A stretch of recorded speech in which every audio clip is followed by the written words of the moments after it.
Hi. So in this video we're going to talk about Euripides' play Ion. Now, those of you who watch this channel regularly, if any of you do, will know that usually before the plays of Euripides, Aeschylus, and Sophocles, I have a sort of title screen for ancient Greek tragedy. But I've left it off this video for Ion because Ion's not really a tragedy. It's, if anything, it's more a romance. Not in the sense of like When Harry Met Sally or something like this, but in the sense of like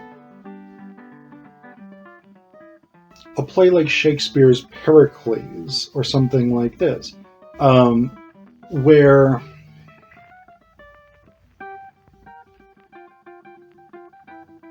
characters are in some sort of relationship, usually a romantic relationship, though in this case it's parent-child relationships. They are divided by fate, and then they're brought back together at the end after something potentially tragic could have happened. So the premise of Ion is that Creusa, who's a queen, is raped by Apollo, the god Apollo, and has his baby. Because she's concerned about the implications of having a baby without being married, she abandons the baby, as you do in ancient Greek myth, tragedy, literature. So she abandons this baby in a cave, leaving it with certain signifying tokens that will become important later on in the play. So that's the background. Then Hermes came and took this baby, as Hermes periodically does, and brought it to the Temple of Apollo at Delphi, which was the most important oracular site in ancient Greece, the place that you would go to whenever you wanted a prophecy. So Hermes takes this baby to Delphi. The priestess there raises the baby, and then about 19 years later, Creusa and her husband Xanthus are unable to have children, so they come to Delphi to try and figure out what they can do to get children. They meet Ion, or he's not named Ion at this point, but they meet the boy who was raised basically in sort of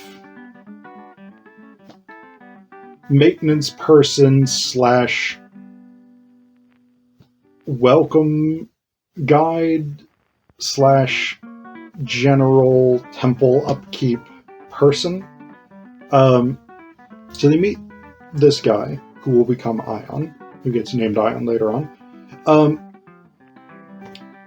Xanthus goes in to see the Oracle of Apollo, who says, the first man that you meet on your way out, Apollo gives you to be your son.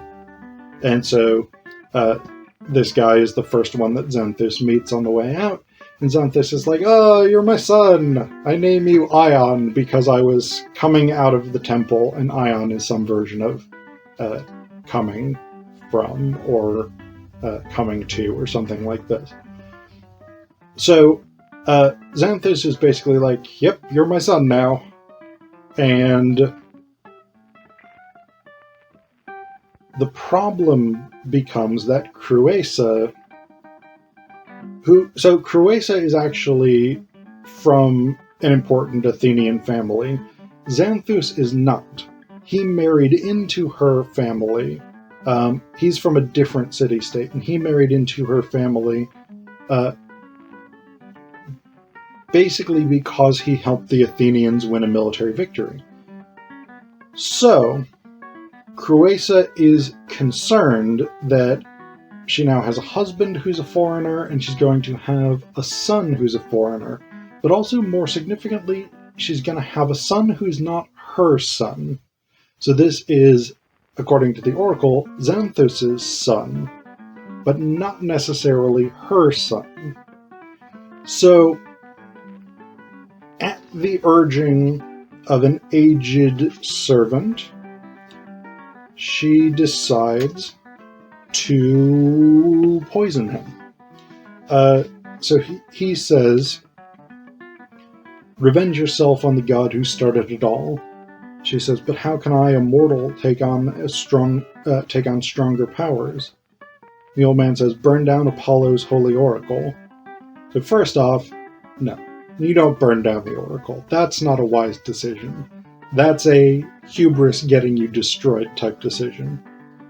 But then later on, after she's reluctant to do that, wisely so, he says, "At least kill the boy who has come into your life."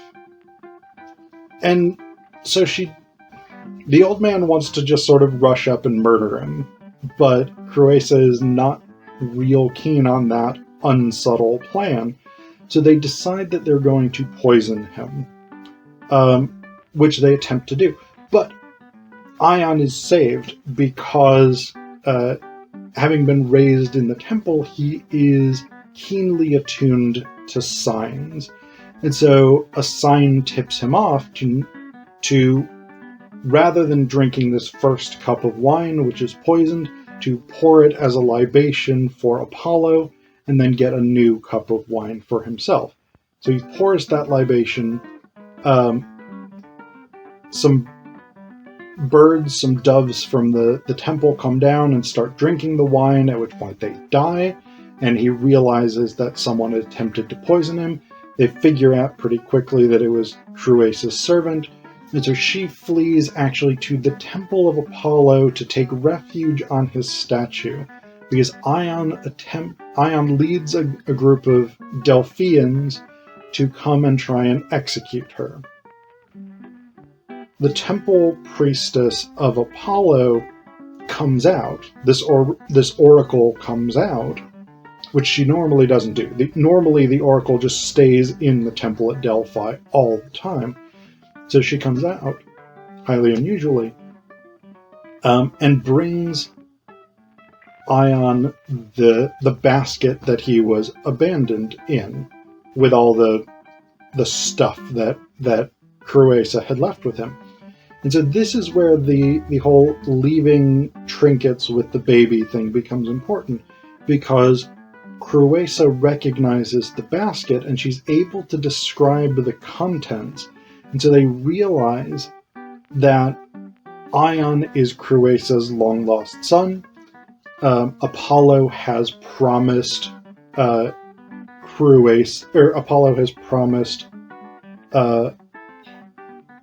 that Ion would be Xanthus' son. And so basically this family is reunited. It's reunited, and again, Creusa actually gets her biological child the result of being raped by Apollo, and it is very clear in this that this is a rape. In a lot of Greek mythology, a lot of Greek literature, there is ambiguity about this, about sexual violence, because the Greeks had a very different concept of rape than we tend to in the modern world, and so there was a lot more. Well, there was a lot of tendency, and there was a lot more tendency, but we still actually have major problems with this. There's a lot of tendency to blame the victims of rape for the violence that was done to them. But here we have a very clear condemnation, both by Hermes, but also by Creusa herself, that she was very clearly in no sense consenting, and she was attempting to resist.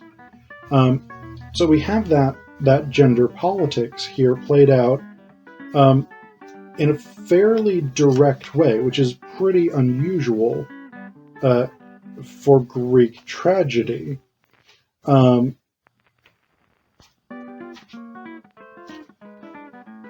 and even